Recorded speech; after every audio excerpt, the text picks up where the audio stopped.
friends, and welcome to Star Wars for 100 Days, the ultimate fan countdown leading up to the release of Star Wars The Force Awakens. We're getting closer every single day to the 7th release in the greatest chapter in sci-fi cinema history. And today we're going to continue to talk about the denizens of the Star Wars universe. Over the course of the last week, we've been highlighting all of the aliens, droids, and monsters of Jabba's palace, and we're almost to the big boy himself, but I would be remiss if I did not mention his grand major domo, Bib Fortuna. Bib Fortuna is one of those incredibly memorable characters from Star Wars who only appears for a couple of seconds, but leaves a massive impression just because of the way he looks and the weird language that he uses. In fact, back in the day when I used to watch this movie with my cousin all the time, he always affectionately called Bib Fortuna Dickhead. Why he did that is pretty obvious. The guy literally looks like he has a giant schlong slung around his neck,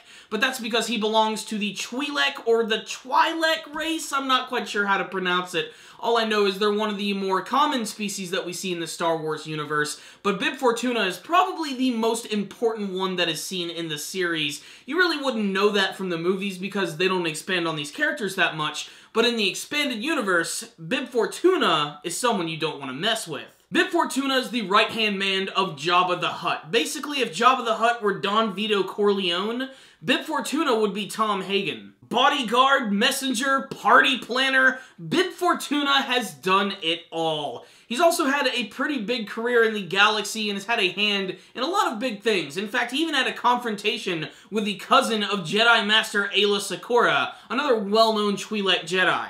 But Bib Fortuna most definitely made a name for himself as the major domo of Jabba the Hutt. Basically taking care of the work that Jabba didn't want to do himself. If Jabba was ever away on business, Bib Fortuna was there to look after things. Basically, he was the most dedicated guard that Jabba had. And yet at the same time, Bib Fortuna absolutely hated Jabba the Hutt, and over the course of his entire career tried to do everything in his power to try and kill him. Luckily, Luke Skywalker and Princess Leia and the rest of their friends helped him out in that quest, but still, he was left wanting. He decided to try and take over Jabba's palace, but was somehow turned into a giant droid robot with his brain stuck inside of a fish jar.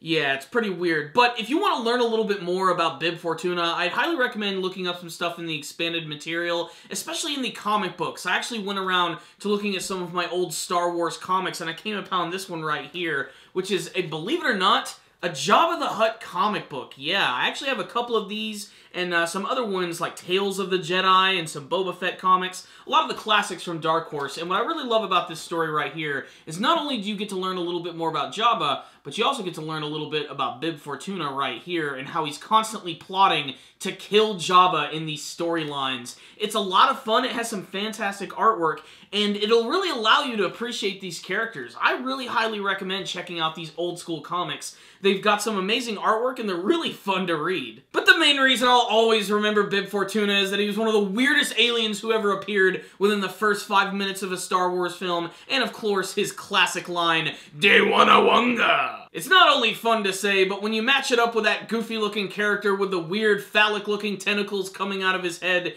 he ends up being one of the most memorable aliens of the Star Wars universe. Chronologically speaking, at this point in time, he's also a character who appears at the very beginning and at the very end, making a small appearance in Star Wars Episode 1, The Phantom Menace, during the pod race scene. He's the one who actually wakes Jabba up, and of course, in his big debut in Star Wars Episode 6, Return of the Jedi. So make sure to check those out if you want to look at the character, but like I said, check out the expanded material. There's some great stories out there. Next up is the big man himself, Jabba the Hutt. But before you guys leave today, did you have a favorite alien from Jabba's palace? How about a favorite alien from the Star Wars universe in general? What do you want to see from the creative alien design in Star Wars The Force Awakens? And what are you hoping to see from that brand new movie? Make sure to tell me in the comments section below. Thank you guys for watching this video. Make sure to like it, share it with your friends, and subscribe to the channel. Thank you guys again for watching, and as always, De Wanawanga!